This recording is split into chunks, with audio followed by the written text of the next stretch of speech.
Hello दोस्तों, welcome to my channel study by A Kajodmal पर आपका हार्दिक स्वागत है।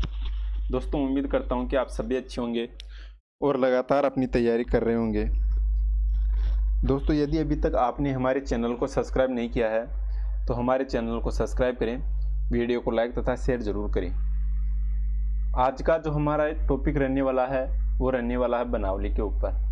बनावली सभ्यता के ऊपर आज हम डिस्कस करने वाले हैं। इसके बाद में जो है हम बनावली सभ्यता के बाद में सुरकोटड़ा, धोलीवीरा, राखीगढ़ी जैसी सभ्यताओं पर भी डिस्कस करेंगे, लेकिन पहले हम बनावली पर डिस्कस कर लेते हैं।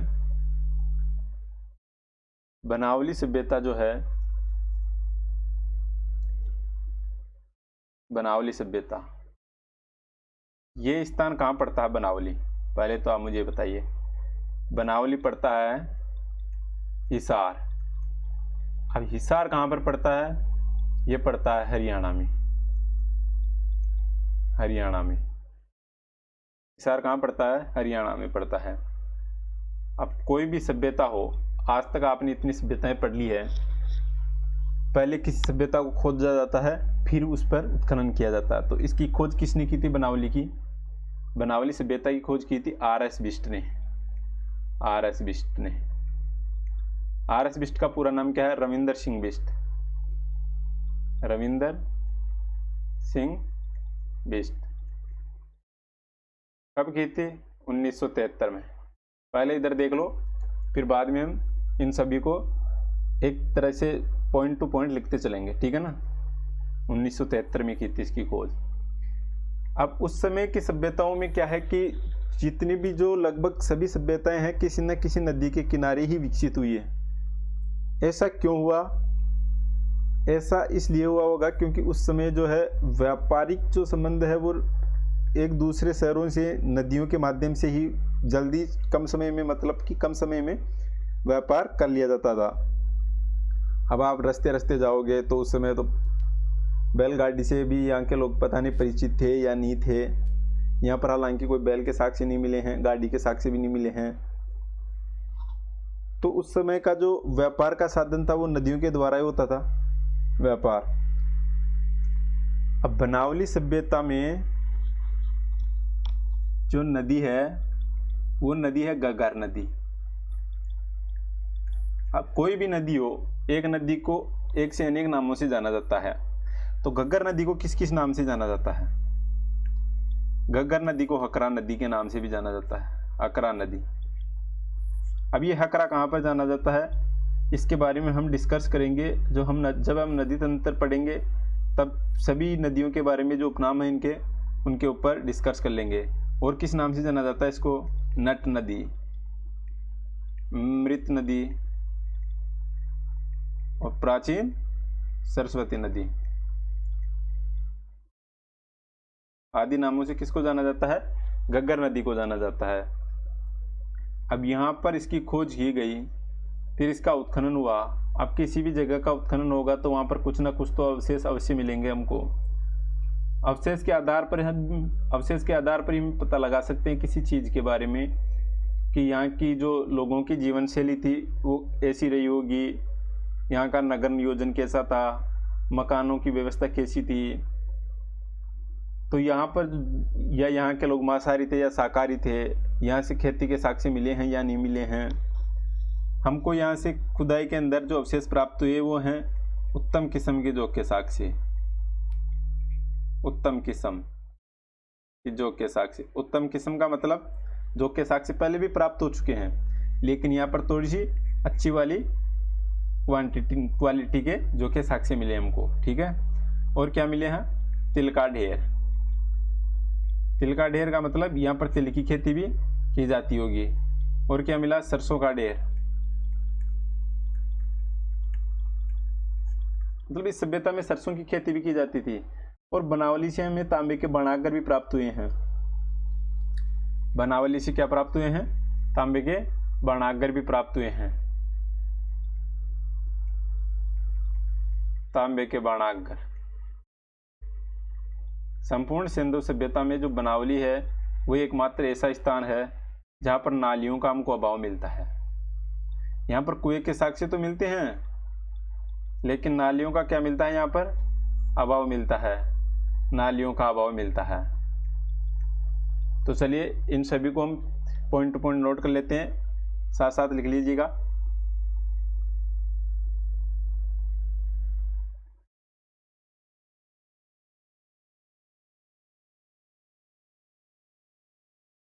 बनावली, हेडिंग डाल लीजिए बनावली।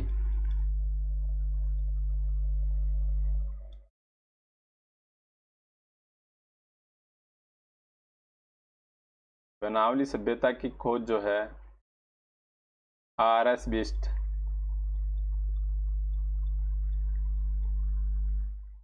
के द्वारा कब की गई थी, 1973 में की गई थी।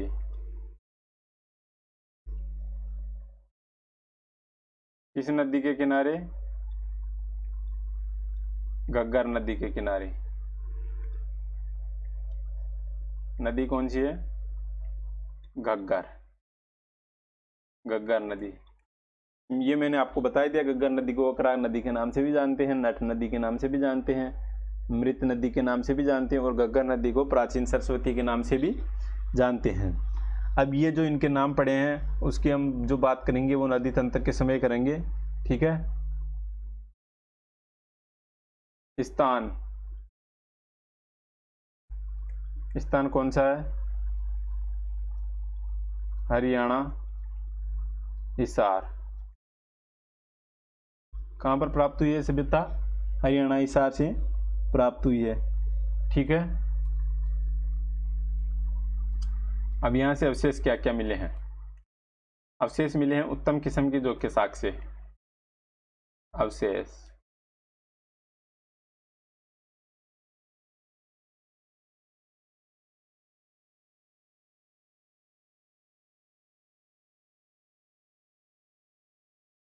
उत्तम किस्म की जोत के साक्ष्य, जो के साक्ष्य। और क्या मिला है,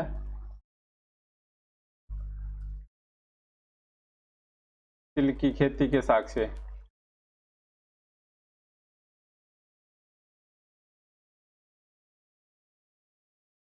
ये भी कहाँ से मिले हमको, बनावली से मिले हैं। बनावली से मिले हैं सरसों की खेती के साक्ष्य अथवा सरसों का ढेर।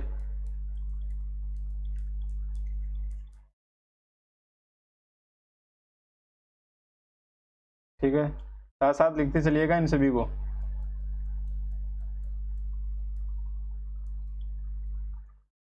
और क्या मिला है, मिट्टी के बर्तन,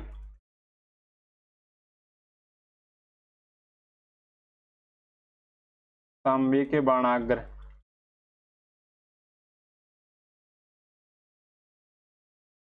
बाणाग्र प्राप्त हुए हैं।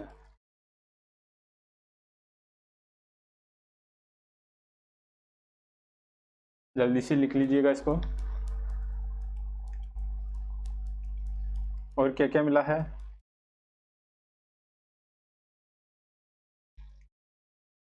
मातर देवी की मृण मूर्तियां,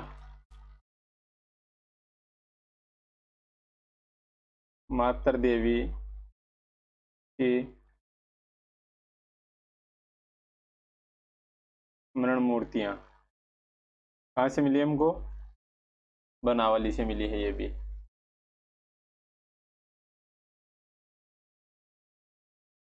और क्या मिला, कुएं के साक्ष्य, कुएं के साक्ष्य लिख लिया होगा।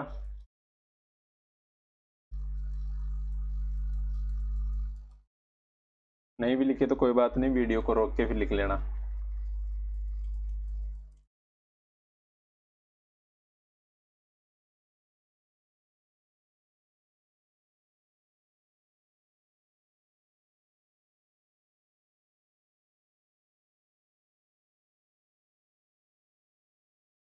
संपूर्ण एक नोट लगा के ये लिख लेना।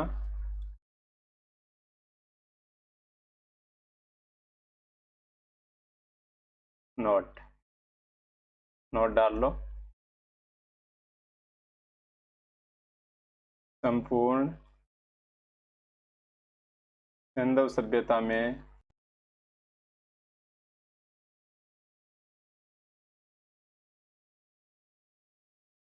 बनावली एकमात्र ऐसा स्थल है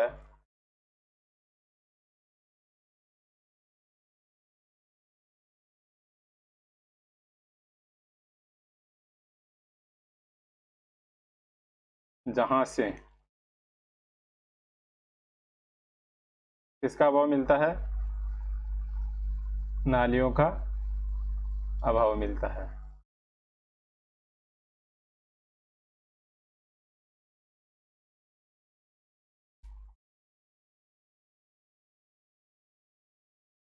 नालियों का अभाव मिलता है। जल्दी से लिखिए। अब हमारा जो नेक्स्ट टॉपिक आता है वो आता है सुरकोटरा।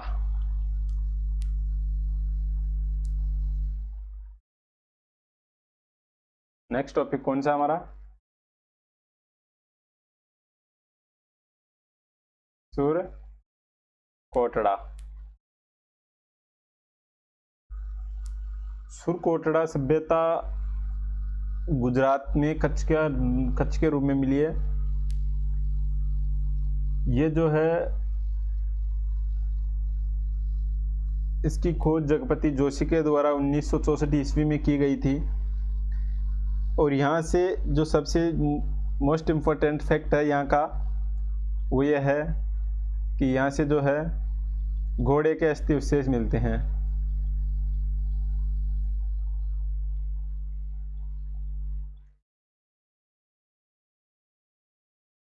और सुरकोटड़ा एकमात्र ऐसा स्थल है जहाँ से सिंधु सभ्यता के पतन के साक्ष्य मिलते हैं हमको। सिंधु सभ्यता यहाँ से घोड़े के साक्ष्य तो मिलते हैं, अस्थि अवशेष तो मिलते हैं घोड़े के, लेकिन जो सिंधु के लोगों को है ना घोड़ों से अपरिचित माना जाता है। क्यों माना जाता है? क्योंकि जो घोड़े के जो साक्ष्य प्राप्त हुए हैं वो यहाँ पर उत्खनन के अंतिम चरण से प्राप्त हुए हैं। और ये अंतिम चरण से प्राप्त हुए हैं इसलिए इन्हें प्रमाणिक नहीं माना जाता है, इनको मान्यता नहीं दी गई है। इसलिए सिंधु सभ्यता के लोगों को घोड़े से अपरिचित माना जाता है। ठीक है, तो चलिए लिख लेते हैं इसको।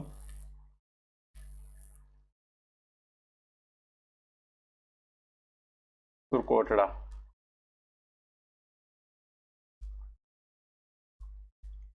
खोज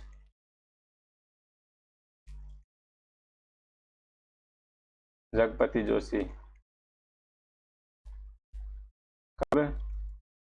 1964 ईस्वी में।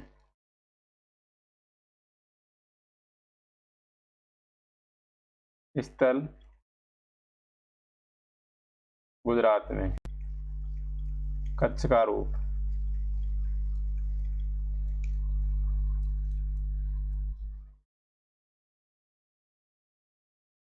अवशेष।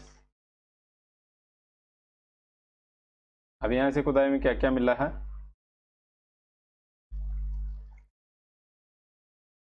घोड़े के अस्थि अवशेष। और क्या मिला है? तराजू के 2 पलड़े मिले हैं यहां से। ठीक है, ये एक फैक्ट लिखिएगा, नोट लगा के लिखना इसको।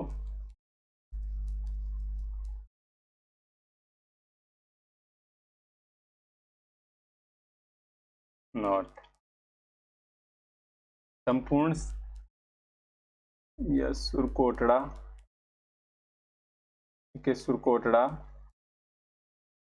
एकमात्र ऐसा स्थल है जहां से सिंधु सभ्यता के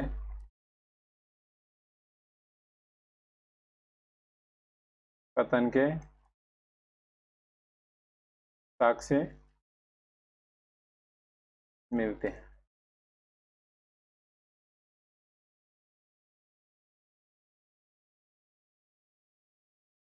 देखिए जल्दी से इसको, फिर आगे चलते हैं।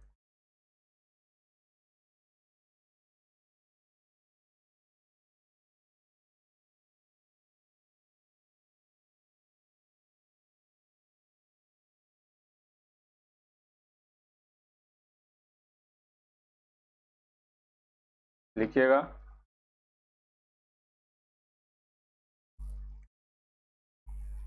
संदव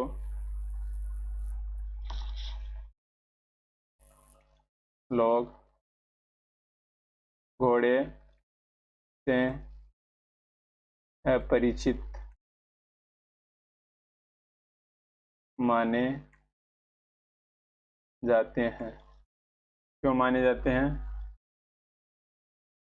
क्योंकि घोड़े के साक्ष्य या अवशेष, घोड़े के अवशेष खुदाई के अंतिम चरण में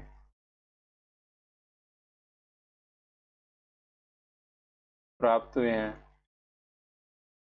इसलिए इन्हें प्रमाणिक नहीं माना जाता। इसलिए इन्हें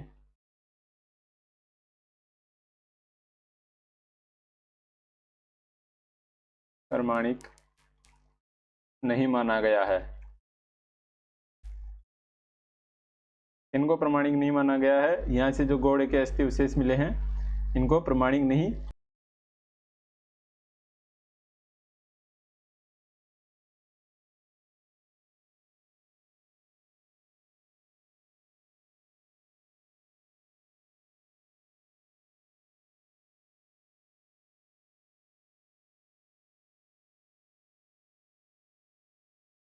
लिख लिया होगा। अब इसके बाद में सभ्यता आ जाती है रोपड़। कौन सी सभ्यता? रोपड़। ये जो सभ्यता है पंजाब में विकसित हुई है, सतलज नदी के किनारे विकसित हुई है। इस सभ्यता की खोज बीबी लाल ने की थी। कब की थी? 1950 से 51 में की थी। यहाँ पर जो साक्ष्य मिले हैं वो मिले हैं कुत्ते के, सॉरी, मानव के साथ में कुत्ते के समाधान के साक्ष्य, अर्थात मानव के साथ में यहाँ पर कुत्तों को दफनाया जाता था।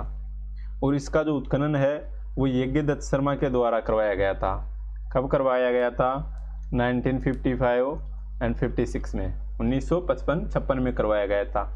और रोपड़ जो है स्वतंत्र भारत में रोपड़ को क्या माना जाता है? प्रथम उत्खनित क्षेत्र माना जाता है। प्रथम उत्खनित क्षेत्र माना जाता है। ठीक है, तो चलिए लिख लेते हैं। ये छोटी सी सभ्यता है। फिर इसके बाद में जो हमारा टॉपिक रहेगा वो रहेगा धोलावीरा का।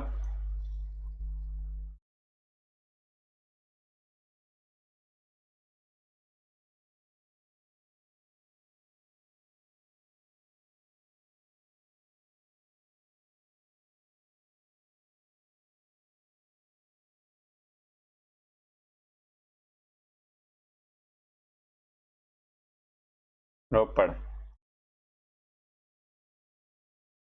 स्थल पंजाब, नदी सतलज,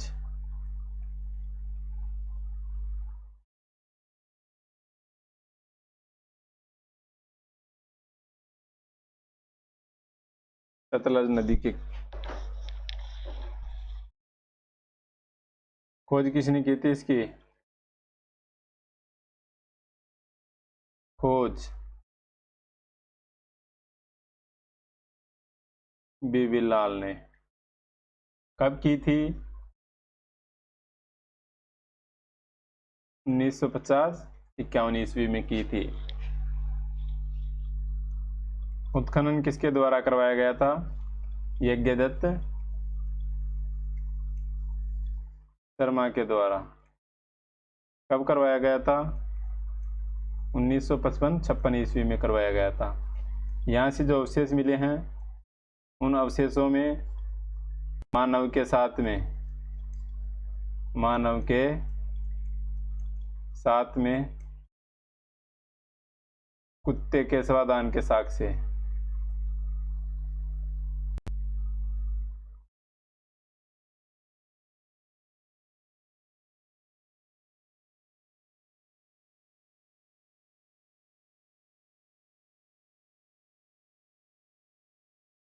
नोट लगा के लिखिएगा। स्वतंत्र भारत का प्रथम उत्खनित क्षेत्र माना जाता है ये। स्वतंत्र भारत का प्रथम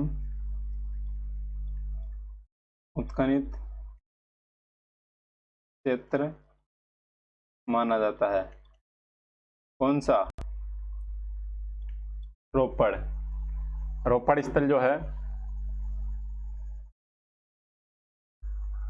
रोपड़ कहाँ विकसित हुआ? ये पंजाब में, नदी सतलज नदी के किनारे विकसित हुआ है ये। खोज किसने की थी? बीबी लाल ने की थी। खोज बीबी लाल ने की थी। कब की थी? 1950 से 51 में की थी। 1950 से 51 में की थी।